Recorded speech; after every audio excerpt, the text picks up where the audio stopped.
ଚୈତ୍ରରେ ଝାମୁ ଜାତ ଲୋ ବଉଳ ଚୈତ୍ରରେ ଝାମୁ ଜାତ ତେର ଭକତିଆ ଦଣ୍ଡ ଗଡ଼ୁଥିବେ ତେର ଭକତିଆ ଦଣ୍ଡ ଗଡ଼ୁଥିବେ କରିଥିବେ କାଷ୍ଠାବ୍ରତ ଚାଲ ଚାଲ ସଖୀ ଯିବା ଦେଖି କାକଟପୁରକୁ ଯିବା ଦେଖି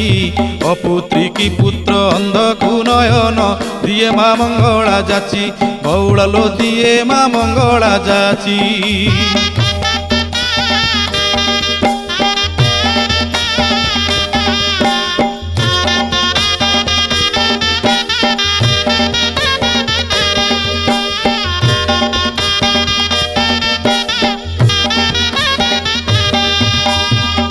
ଦୋଳ ପରେ 21 ଦିନ ପୀଠରେ ଲାଗିବ ନାଟ ସଙ୍ଗାତ ଲୋ ପୀଠରେ ଲାଗିବ ନାଟ